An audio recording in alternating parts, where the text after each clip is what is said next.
Hi, hello, வணக்கம் மக்களே. நான் உங்கள் மாஸ்டர் ராதாகிருஷ்ணன். இப்போ பார்த்தீங்கன்னா, நேற்று நிறைய ப்ரொட்டஸ்ட் பண்ணீங்க. ஒரு சில பேர் டிஎம் பண்ணியிருந்தாங்க. ப்ரோ, நாங்கள்லாம் வந்து டிஎம்கே தொண்டர்கள். நாங்கள் வந்து அமைதியான முறையில் தான் போராடணும், எங்களையும் சேர்த்து சொல்கிறீங்களா அப்படின்னு சொல்லியிருந்தீங்க. நான் உங்களை தான் சொல்ல வரல. நீங்கள் அமைதியான முறையில் போராடியிருந்தால் நான் உங்களை சொல்ல வரல.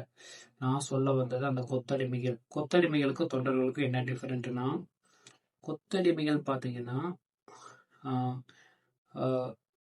ஐ மீன் கட்சியில் ஒரு தனியாக தெரியணும் அப்படிங்கிறதுக்காக நிறையா ரியாக்ட் பண்ணுவாங்க, சரியா? ஆனால் உண்மையான தொண்டர்கள் பார்த்தீங்கன்னா பார்த்து பார்த்து ஒவ்வொரு விஷயத்தையும் பண்ணுவாங்க. எப்படின்னா, தான் தலைவனுக்கு கெட்ட பேர் வந்துடும், தான் கட்சிக்கு கெட்ட பேர் வந்துடும் அப்படின்றது தொண்டர்கள், உண்மையான தொண்டர்கள் வந்து நினைப்பாங்க. அவங்கள வந்து நான் லிஸ்ட்டில் சேர்க்க வரல. ஏன்னா அவங்க வந்து ஒரு ஓரமாக அமைதியான முறையில் பண்ணிட்டு இருந்திருக்காங்க போல. அவங்கள விட்டுறேன். ஆனால் இந்த கொத்தடிமைகள் இருக்காங்க பார்த்தீங்களா, இந்த தீ குளிக்க போனது, அப்புறம் வந்து கடையை மிரட்டி மூட சொன்னது, அதை விட்டுட்டு டிஎம்கே வந்து உள்ள பார்த்தீங்கன்னா தாவேக்கா ஒழியன்னு சொல்லிட்டு இருக்காங்க. இடையில டிஎம்கே சொன்னா டிஎம்கே ஒழியன்னு சொல்லிட்டு கத்த ஆரம்பிச்சிட்டாங்க. ஸோ அந்த அளவு நிதானத்தில் இருக்காங்க அந்த சில கொத்தடிமைகள் தான். நான் இவங்கள சொல்ல வர தொண்டர்கள் வந்து கரெக்டாக ஓரளவு சில பேர் வந்து இருக்கீங்க. எல்லா இடத்துலையும் நல்லவங்களும் இருக்க மாட்டாங்க, எல்லா இடத்துலையும் கெட்டவங்களும் இருக்க மாட்டாங்க. ஸோ நான் அதனால என்ன சொல்ல வரேன்னா, இந்த உண்மையான தொண்டர்களை வந்து நான் சொல்ல விரும்பல, சொல்லலை. கொத்தடிமைகளை தான் நான் சொல்ல வரேன். இந்த அப்புறம் வந்து பார்த்தீங்கன்னா,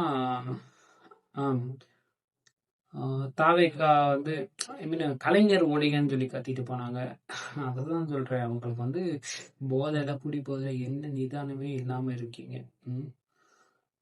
அதை நான் உண்மையை சொல்கிறேன். நான் சொல்ல வர்றது கொத்தடிமைகளை மட்டும்தான், தொண்டர்களை கிடையாது, சரியா? நீங்கள் அதை நல்லா ஒன்று புரிஞ்சுக்கணும், ஓகே? அதில் ஒரு அங்கிள் வந்து பாவம் ஸ்கிப்பிங் பண்ணுறப்பாரு கூட, பேரிகார் மேலே ஏறி நிற்கிறாரு, ஐ மீன் ஜம்ப் பண்ணி போகிறாரு. பாவம் அவருக்கு என்ன பிரச்சனையோ, பாவம் தாண்டுறான்னு முயற்சி பண்ணிருப்பாரு கூட. அதுக்கு முன்னாடி ஸ்பைடர்மேன் படம் பார்த்துருப்பாரு போல, அதனால தாண்ட முயற்சி பண்ணு, போலீஸ் நல்லா தாண்டி வச்சு முதலே பொழைச்சு நின்று வச்சுருக்கேன். உண்மையிலே அதை பார்த்து சிரிப்பா இருக்கு. பேரிகார்டு அது பாட்டுக்கு தான் இருந்துச்சு, பேரிகார்டு ஜம்ப் பண்ணி போய் நல்லா பண்றீங்க. நேற்று தாவைக்கா அவங்க இந்த அமைச்சர் அவங்க கார் வழிமறிச்சது, அதுக்கப்புறம் பார்த்தீங்கன்னா தாவைக்கா கொடியை வந்து காரில் வச்சுட்டு வந்தாலே அந்த காரை சுற்றி நின்று அட்டாக் பண்ணியிருக்கீங்க. அதுக்கப்புறம் சம்மந்தமே இல்லாமல் பப்ளிக்கில் வந்து ஸ்கூட்டியில் போனான், அவன்லாம் பண்ணியா? ஆனால் அந்த ஒரு கருத்து வடிவல் சொன்னாங்க, என்ன ஈஸியாக அடிச்சு போடுறீங்கடா, அது மாதிரி பப்ளிக்கில் ஆனால் சிக்கனா அவனை ஈஸியாக அடிச்சு போடுறது. அந்த கொத்தடிமைகளுக்கு அதான் வேலை. ஏன்னா அப்படின்னா தானே அவங்க வந்து வெளியே தெரிய முடியும், தெரிஞ்சு நான் அடுத்து வந்து கட்சியில் ஒரு நல்ல பெரிய பொறுப்பு தருவாங்க. இப்படியே பண்ணிட்டு தான் உங்களுக்கு எப்படா பொறுப்பு தருவாங்க? கட்சி பேரை கெடுக்கிற மாதிரி எல்லா வேலையும் பார்த்துட்டு இருந்தீங்கன்னா. சரி, ஓகே. இனி கட்சி பேச்சு பேசிட்டு இதை வேஸ்ட் பண்ண வேணாம். ஏன்னா அவங்க புத்தி தான் தெரிஞ்ச போச்சு. ஐ மீன் கொத்தடிமைகளோட புத்தி, தொண்டர்கள் கிடையாது, ஓகேவா? நீங்கள் வந்து எதுவும் மைண்ட் பண்ணிக்காதீங்க, உங்களை நான் சொல்ல வரல.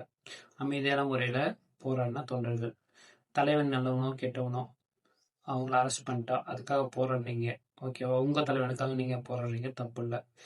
அதுக்காக எல்லாத்தையும் டிஸ்டர்ப் பண்ணாமல் அமைதியான முறையில் போராடின தொண்டர்களில் வந்து நான் எதுவும் பேசலை. அந்த பேசினது பூரா அந்த கொத்தடிமைகளை மட்டும்தான், ஓகே? நீங்கள் எதுவும் மைண்ட் பண்ணிக்க வேண்டாம். Good bye.